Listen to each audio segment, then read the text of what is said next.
Sri Kuberan TV நேயர்களுக்கு சக்தி ஜோதிட குழுவின் சார்பாக பணிவான நமஸ்காரங்கள். சக்தி ஜோதிட குழுவின் சார்பாக அடியனாகிய அஸ்ட்ரோ KS ஐயங்கர் மற்றும் ஐயா ஹரிஹர சர்மா. இப்போது நாங்கள் 2 பேரும் வந்திருக்கிறது சனி பெயர்ச்சி. மார்ச் 6ஆம் தேதி 2026 சனி பகவான் பெயர்ச்சி அடைகிறார். இது வாக்கிய பஞ்சாங்க பிரகாரம். இதன் மூலியமாக என்னென்ன மாற்றங்கள் ஏற்றங்கள் அந்தந்த காரகத்துவத்துக்கு ஏற்ற மாதிரி வரும் அப்படின்றத பற்றி நம்ம ஐயா கிட்ட கேட்போம். ஐயா நல்லா அருமையாக சொன்னீங்க. சனியை போல் கொடுப்பவரும் இல்லை, சனியை போல் கெடுப்பவரும் இல்லை. அடுத்தது இன்னொன்று இருக்குது. சனி கொடுப்பதை யாராலும் தடுக்க முடியாது, சனி கெடுப்பதை யாராலும் தடுக்க முடியாது. அப்போ சத்தியவான், நியாயவான், தர்மவான் யார் என்ன செய்கிறாங்களோ அவங்களுக்கு உண்டான நல்ல காரியங்கள் செய்தால் நல்ல பலன்களும், தீய காரியங்கள் செய்தால் தீய பலனும் கொடுக்கக்கூடியதுனால அவருக்கு ஈஸ்வர பட்டம் வழங்கப்பட்டது. சனீஸ்வர பகவானை பொறுத்தளவுக்கு நாம் பயப்படுறது காரணம் என்ன அப்படின்னாக்க, கொடுக்கறதுலேயும் அளவு கடந்து கொடுப்பார், கெடுக்க ஆரம்பித்தா நடு ரோட்டில் இறக்கி விட்டு வேடிக்கை பார்ப்பார். அப்போ இந்த அஷ்டமத்து சனி, அர்த்தாசிரம சனி, 7.5 சனி நடக்கக்கூடியவங்க சத்தியத்துக்கும் தர்மத்துக்கும் நியாயத்திற்கும் ஒழுக்கத்திற்கும் கட்டுப்பட்டு இந்த 2.5 வருஷங்கள் இருந்தால் அவர் பிரச்சனை இல்லாமல் அமிக்கபுளாக கொண்டு விட்டுருவார். நீங்கள் அவருக்கு வேலை காமிக்க ஆரம்பிச்சிங்கனாக்கா, அவர் உங்களுக்கு வேலை காமிக்க ஆரம்பித்தாருனாக்க அசிங்கங்கள், அவமானங்கள், செய்யாத தப்புக்கு தண்டனைகள், பெயர் புகழ் அத்தனையும் கிடக்கூடிய காலகட்டங்கள். அடுத்தது உடல்நல ரீதியான முடக்கங்கள், செயல்பாடு முடக்கங்கள்.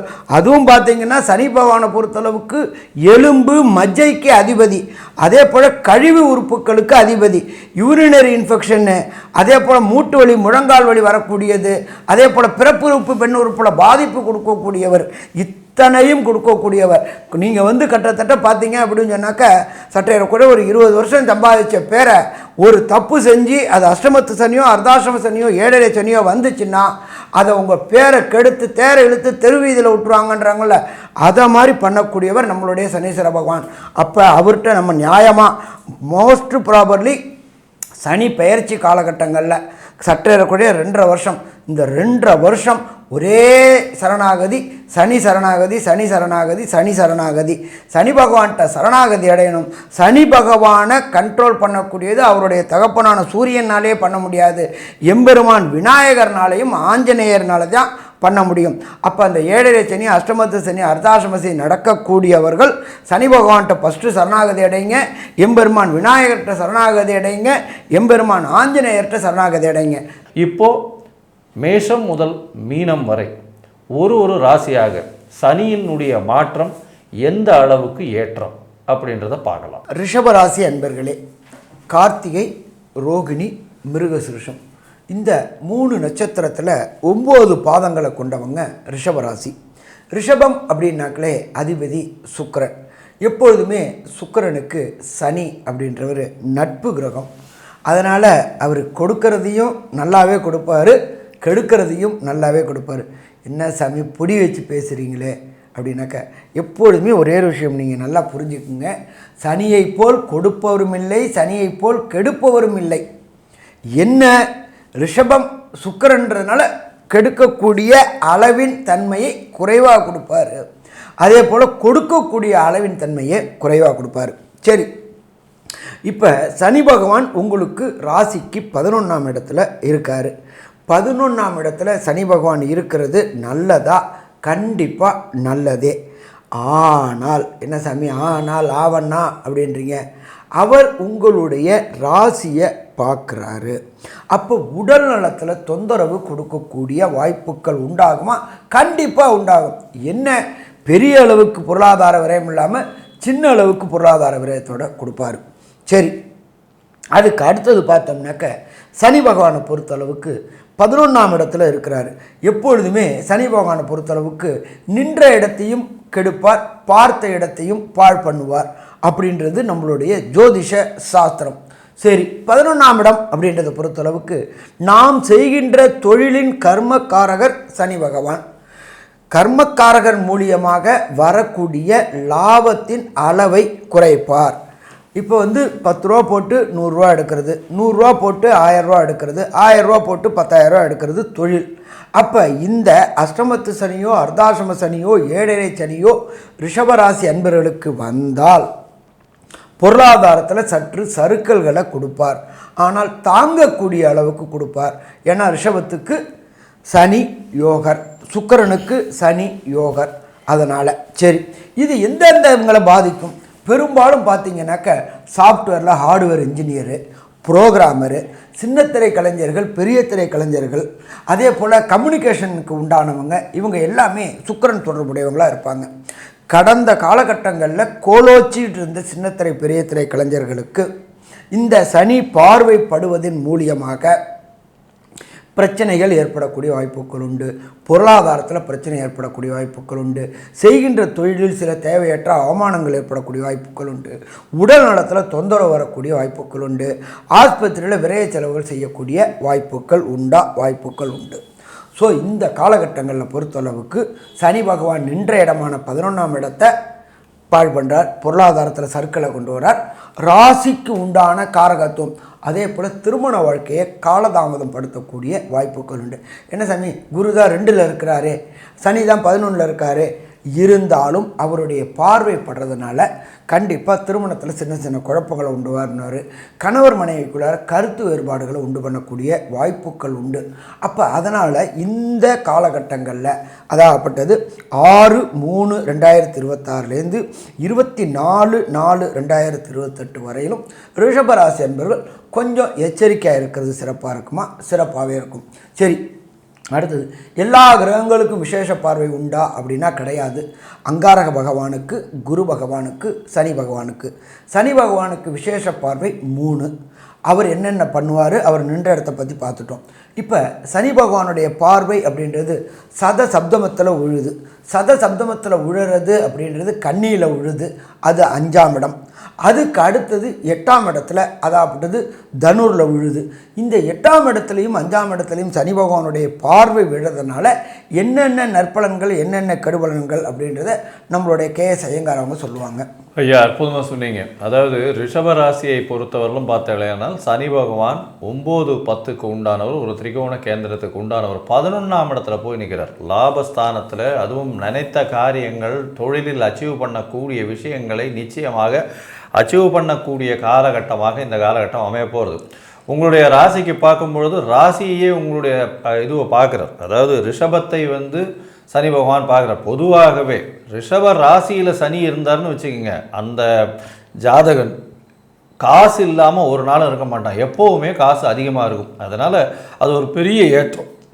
இந்த காலகட்டத்தில் 11ஆம் இடத்துல, அதாவது 11ஆம் இடம் அப்படின்னு சொல்லக்கூடியது வந்து மனசால் நினைத்தது எல்லாவற்றையும் நிச்சயமாக அடையக்கூடிய காலகட்டமாக இருக்குது. அது எதன் மூலியமாக? 9-10 பொது காரியங்கள் மூலியமாக. அதாவது தர்மகர்மாதிபதி அப்படின்னு சொல்லக்கூடியவர் 11ஆம் இடத்துல இருக்கிறது பெரிய விசேஷம்.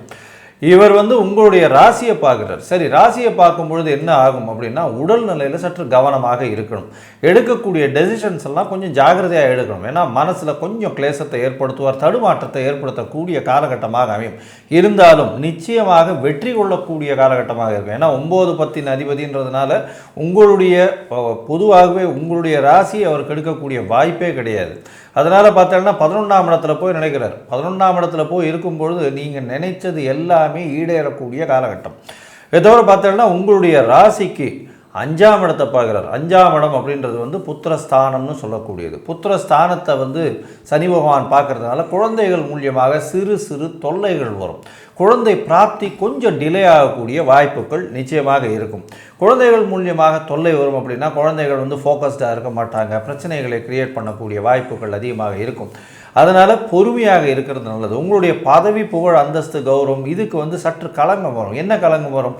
உங்களுக்கு இந்த காலகட்டத்தில் ஒரு ப்ரமோஷன் வரும்னு நினைப்பீங்க, ஆனால் அதை உங்களை இது பண்ணிவிட்டு வேற ஒருத்தர் கொடுத்துருவாங்க.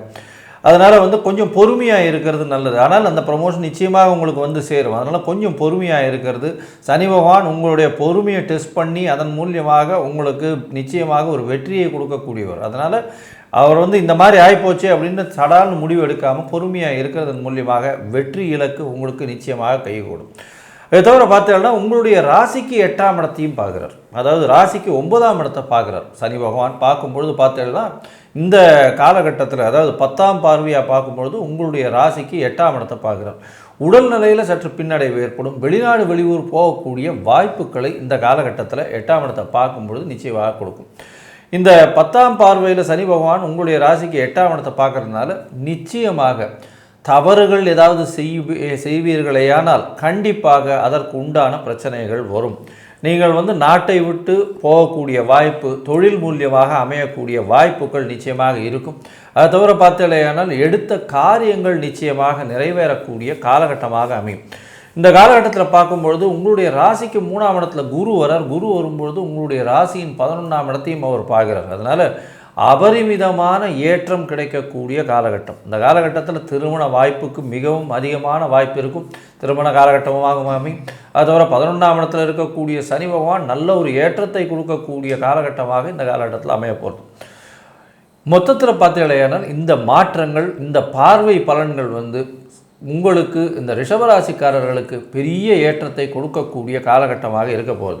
சரி, இந்த காலகட்டத்தில் உங்களுடைய தசா புக்தி அந்த அளவுக்கு விசேஷமாக இல்லை அப்படின்னா என்ன சிறு சிறு மாற்றங்கள், சிறு சிறு பரிகாரங்களை செய்யலாம் அப்படின்றத ஐயா கிட்ட கேட்போம். அருமையாக சொன்னீங்க. இந்த ரிஷபராசி என்பவர்களை பொறுத்தளவுக்கு 6/3/2026 24/4/2028 ஒரு ட்ரிப்பு வாரணாசி என்கின்ற காஷி கஷேத்திரத்துக்கு சென்று வருவது மிக சிறப்பாக இருக்கும். என்ன சாமி, போக முடியுமா? கண்டிப்பாக போக முடியும். உங்களுக்கு கிட்டத்தட்ட 2 வருஷம் 40 நாள் இருக்குது. இதில் ஏதாவது ஒரு நாள் காஷி கஷேத்திரத்துக்கு சென்றுட்டு கங்கையில் போய் குளிச்சுட்டு உங்களுடைய பாவங்களை போக்கிட்டு காசி விஸ்வநாதரை சேவிச்சுட்டு அதுக்கப்புறம் எல்லா டூர் ப்ரோக்ராம் முடிஞ்சு நேராக வீட்டுக்கு போகக்கூடிய காலகட்டங்களில் கால பைரவரை வழிபடுறது சிறப்பாக இருக்குமா? கால பைரவரை வழிபடுறது சிறப்பாக இருக்கும். சரி சாமி, எனக்கு அவ்வளோ தூரம் போகிறதுக்கு வாய்ப்பு இல்லை அப்படின்னு சொன்னாக்க சென்னைக்கு அருகில் உள்ள திருவான்மியூரில் மருந்தீஸ்வரர் ஈஸ்வரன் கோயில் இருக்குது. அதாப்பட்டது உடல்நலம் பாதிக்கப்பட்டவங்க அங்கே உள்ள ஈஸ்வரனுக்கு அபிஷேகம் பண்ணி அந்த அபிஷேக திரவியங்களை சாப்பிட்டு வந்தால் உடல்நலம் குறையும், உடல் நலத்தில் உள்ள ப்ராப்ளங்கள் குறையும் அப்படின்றது ஐதீகம். அப்படியேற்பட்ட அந்த உயர்ந்த சன்னிதானத்தில் காலபைரவருடைய சன்னிதானமும் இருக்குது. அங்கே உள்ள காலபைரவரை வழிபட்டுட்டு வந்தீங்க அப்படின்னு சொன்னாக்க வரக்கூடிய பிரச்சனை, வந்த பிரச்சனை அத்தனையுமே விலகும். எப்படி பழனி மலையில் உள்ள எம்பெருமான் முருகன் நவபாஷணத்தினால் செய்யப்பட்டது, அந்த நவபாஷணத்தினால் செய்யப்பட்ட அபிஷேக திரவியங்கள் எப்படி உடல் நலத்தை குறைக்குமோ அதே போல் திருவள்ளூரில் உள்ள வைத்திய வீரராகவருக்கு எப்படி பண்ணுறோமோ அதே போல் இந்த சிவக்ஷேத்திரமான மருந்தீஸ்வரர் கோயிலில் போயிட்டு அங்கே உள்ள காலபைரவரை வழிபட்டுக்கிட்டு வந்தோம் அப்படின்னு சொன்னாக்க வரக்கூடிய பிரச்சனை, வந்த பிரச்சனை விலகும். சாமி, எனக்கு அவ்வளோ தூரம் போகிறதுக்கு வாய்ப்பு இல்லை, ஒன்றும் ப்ராப்ளம் இல்லை, ஒரு காயத்ரி சொல்லித்தரேன். அது 6/3/2026 24/4/2028 வரையிலும் இப்போ சொல்லிக்கிட்டே வாங்க. டெய்லி காலையில் 8 ட்ரிப்பு. எப்போ குளித்து முடிச்ச விட்டு சூரிய உதயம் ஆன பிறகு குளித்து முடிச்ச விட்டு ஓம் காகத்வஜாய வித்மகி கட்கஹஸ்தாய தீமகி தன்னோ மந்த பிரஜோதயாத், இதை டெய்லி 8 ட்ரிப்பு சொல்லிட்டு வாங்க. வரக்கூடிய பிரச்சனை, வந்த பிரச்சனை அத்தனையுமே சால்வ் ஆகும். சரி, ரிஷபராசிக்கு இந்த சனி பெயர்ச்சி மொத்தமாக கன்க்ளூஷனாக என்னென்ன நற்பலன்கள், என்னென்ன கெடுபலன்களை தருவார் அப்படின்றத நம்மளோட கேஎஸ் ஐயங்காரவங்க சொல்லுவாங்க. ஐயா, அற்புதமாக சொன்னீங்க. அதாவது ரிஷபராசியை பொறுத்தவரை ஏற்றமான காலம் 11ஆம் இடத்தில் சனி பகவான் இருக்கக்கூடிய காலமாக இருக்குது. நினைத்த காரியங்கள் ஈடேறும். மூத்த சகோதரர்கள் கூட சற்று பிணக்கு ஏற்பட்டாலும் மூத்த சகோதரர்கள் மூலியமாக லாபங்கள் உண்டு. நினைத்த காரியம் நடக்கும். வெளிநாடு போய் படிக்கக்கூடிய பாக்கியம் உண்டு. புதிய வேலையில் மாற்றம், வேலையில் ஏற்றம் கிடைக்கக்கூடிய காலகட்டம். வெளிநாடு செல்லக்கூடிய பாக்கியம் நிச்சயமாக இருக்கும். திருமண காலகட்டம் வரக்கூடிய வாய்ப்புகள் நிச்சயமாக உண்டு. குழந்தை பிராப்தி சற்று தாமதமாகக்கூடிய காலகட்டமாக அமையும். இந்த சனி பெயர்ச்சி பார்த்தேனால் உங்களுக்கு வெளிநாடு போய் படிக்கக்கூடிய பாக்கியத்தையும் எடுத்த காரியங்களில் நிச்சயமான வெற்றியையும் உங்களுக்கு கொடுக்கக்கூடிய காலகட்டமாக அமையும். உடல் நலத்தில் சற்று கவனமாக இருங்க. வெளிநாடு போய் மறைந்து வாழ வேண்டிய கட்டாயம் இருக்கக்கூடிய காலகட்டமாக, மறைந்து வாழறதுனா வீட்டை விட்டு பிரிந்து வாழ வேண்டிய கட்டாயம் இருக்கும். செய்யக்கூடிய தொழிலில் அபரிமிதமான லாபம். வேலையில் மாறுதல் ஏற்றம் கடக்கக்கூடிய வாய்ப்புகள் நிச்சயமாக இருக்கும். இதை தவிர பார்த்தீங்கன்னா உடல் நலத்தில் ரொம்ப ஜாக்கிரதையாக இருக்கிறது நல்லது. மொத்தமாக பார்க்கும் பொழுது இந்த ரிஷப ராசிக்காரர்களுக்கு 85 விழுக்காடு பெரிய மாற்றங்களும் ஏற்றங்களும் இந்த சனி பெயர்ச்சி கொடுக்கும் அப்படின்னு சக்தி ஜோதிட குழு சொல்லுது. ஸ்ரீ குபேரன் டிவியை பார்த்தமைக்கு நன்றிகள். மேலும் இது போன்ற தகவல்களை தெரிந்து கொள்ள ஸ்ரீ குபேரன் டிவியை சப்ஸ்கிரைப் செய்யுங்கள். மறக்காமல் பெல் ஐக்கானை கிளிக் செய்யுங்கள்.